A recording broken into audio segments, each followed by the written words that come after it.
घावणे हा पदार्थ महाराष्ट्रातील प्रत्येक घरात केला जातो.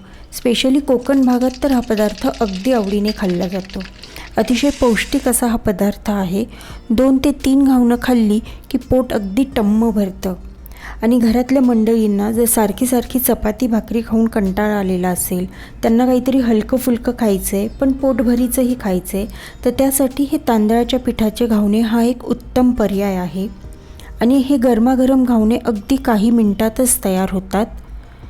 तर अगदी 5 मिनिटात तयार होणारे तांदळाच्या पिठाचे मऊ लुसलुशीत घावणं कशी करायची लगेचच बघूयात. घावणं बनवण्यासाठी इथे मी 1 वाटी तांदळाचं पीठ, मीठ आणि पाणी हे साहित्य घेतलेलं आहे. आता इथे सगळ्यात आधी हे जे तांदळाचं पीठ आहे हे आपल्याला एका मोठ्या बाउलमध्ये काढून घ्यायचे. त्यानंतर ह्या पिठामध्ये टाकायचे चवीनुसार मीठ,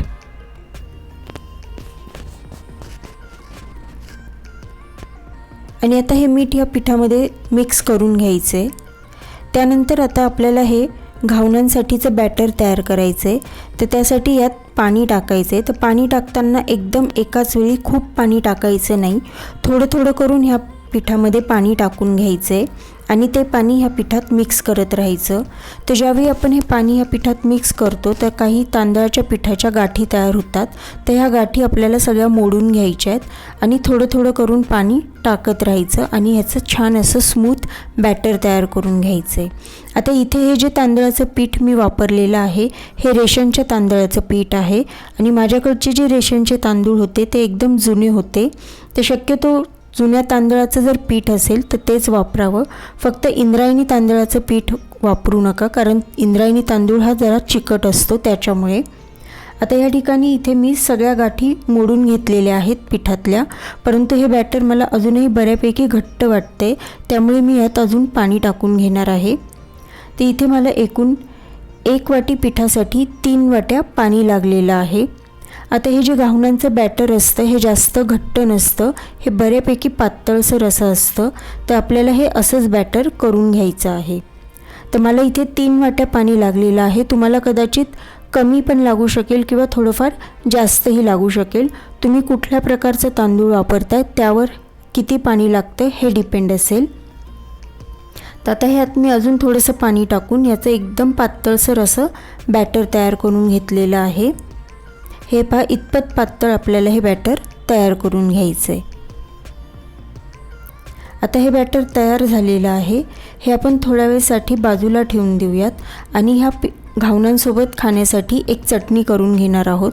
तर आज इथे मी खोबऱ्याची चटणी बनवलेली नाही आहे, तर त्याऐवजी इथे मी शेंगदाणे, त्यात थोडेसे जिरे आणि थोडं डाळवं, थोड्या हिरव्या मिरच्या, तर ह्या तिखट मिरच्या आहेत तर ह्या 3 वापरलेल्या आहेत. तुम्हाला किती तिखट आवडतं त्यानुसार मिरच्यांचा वापर करा. आणि ह्यात थोडंसं पाणी टाकून हे सर्व मिक्सरला नीट फिरवून घ्यायचे.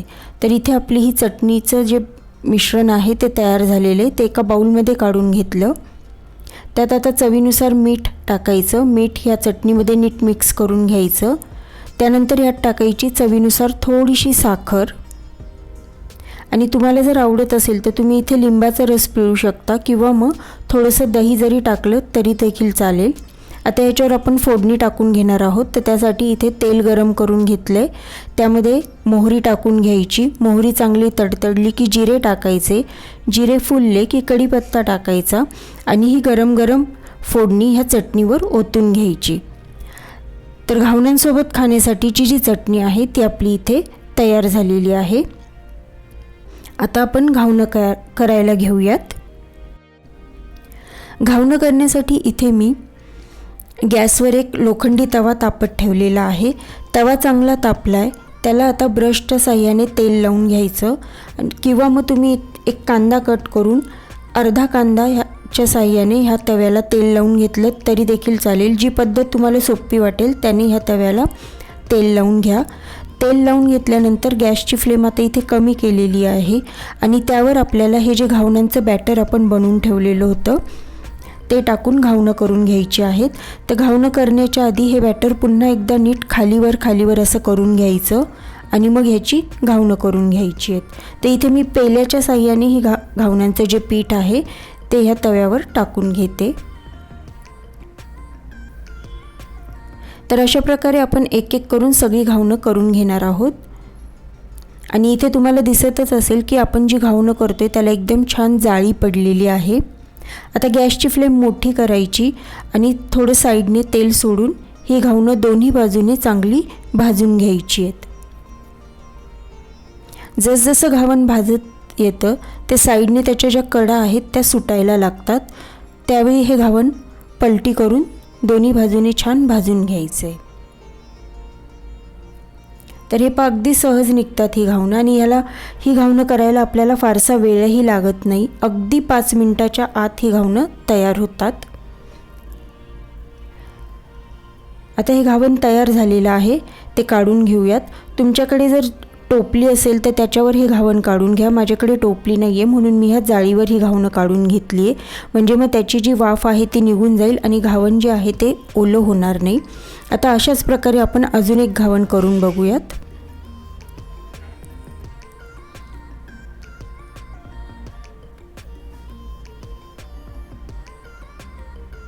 आता मध्ये जर कुठे काही गॅप राहिला असेल तर तिथे तुम्ही असं थोडंसं बॅटर टाकून या गाळलेल्या जागा थोडक्यात भरून घ्यायच्या आहेत तुम्हाला आणि घावण तयार करून घ्यायचं आहे।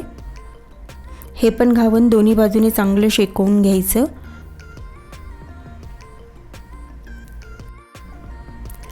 तर अशी ही तांदळाच्या पिठापासून अगदी कमी वेळेत होणारी मऊ लुसलुशीत घावणं आज आपण आजच्या व्हिडिओमध्ये बघितलेली आहेत। ही जी घावणं आहेत ना, ही संपेपर्यंत अगदी अशीच मऊ लुसलुशीत राहतात, बिलकुलही वातड होत नाहीत। फक्त यात पाण्याचं जे प्रमाण आहे हे अगदी बरोबर असलं पाहिजे। फार जास्तही पाणी नको आणि फार कमी पण पाणी नको।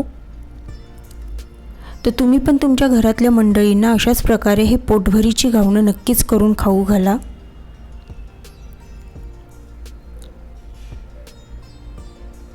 व्हिडिओ जर आवडला असेल तर व्हिडिओला लाईक करा, शेअर करा, कमेंट करून सांगायला विसरू नका आणि चॅनलवर जर नवीन असाल तर चॅनलला नक्कीच सबस्क्राईब करा। परत भेटूया पुढच्या नवीन व्हिडिओमध्ये, तोपर्यंत धन्यवाद।